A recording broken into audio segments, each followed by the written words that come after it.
Баршаңызға қайырлы күн, менің каналыма қош келдіңіздер. Бүгін сіздермен Америка елдерінде таңғы астың ең танымал түрі болып табылатын осындай өте дәмді панкейктердің рецептісімен бөлісетін боламын.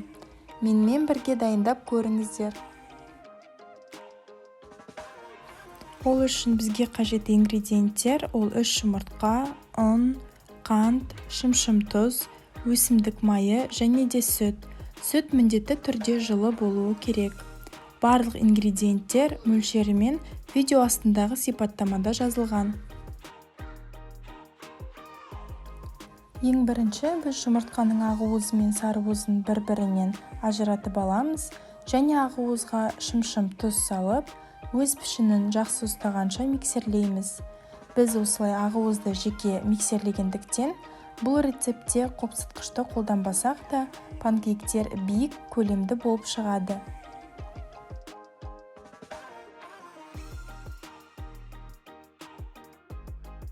Міне осындай өз пішінін жақсы ұстайтын масса шығуы керек. Енді осы ақуызды шетке қойып, сарыуыз бен қантты жақсылап миксерлейміз.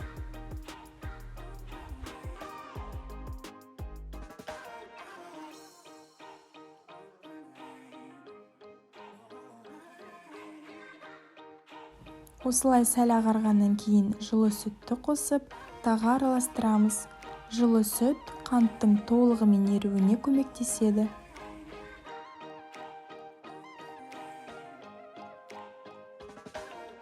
Енді осы аппақ көпірген массамызға міндетті түрде илеуіштен өткізіп ұнды қосамыз. Ұқыптылап ұнды араластырып, жақсылап миксерлейміз. Ұнды жазылған мөлшерден көп қоспаңыздар, әйтпесе сіздердің панкейктеріңіздің қамыры тым тығыз болып кетеді.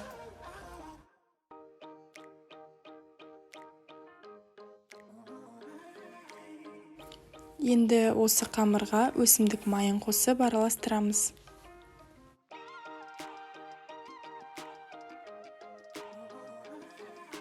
Дәл осы сәтте бағанағы дайындаған ақуызды қосып, осындай күрекше көмегімен немесе ожау көмегімен араластыратын боламыз.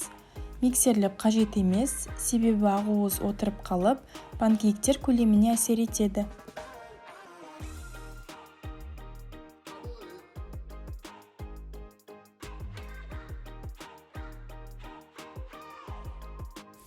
Біздің қамыр дайын.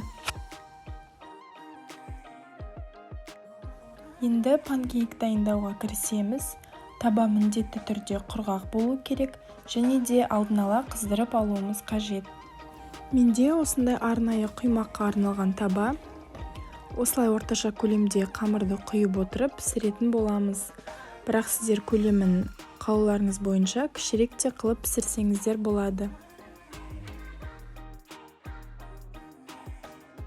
Қамырды құйған соң, шамамен 1 минуттан кейін қамыр бетінде осындай кішкентай тесіктер пайда болады. Сол кезде екінші жаққа аударамыз. Екінші жағы біріншісіне қарағанда 2 есе тезірек піседі, көп ұстап қажет емес. Орташа отта пісіреміз.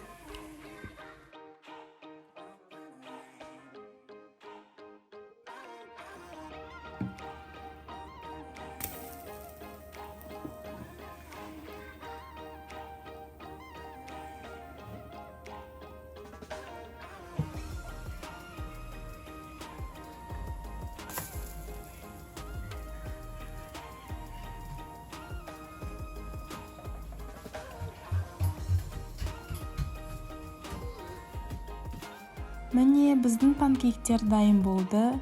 Мен панкейктердің үстіне бал, жанына банан мен қара тау күлін қосып ұсындым. Сіздер шоколад немесе қаймақпен, түрлі жеміс-жидектермен ұсынсаңыздар болады.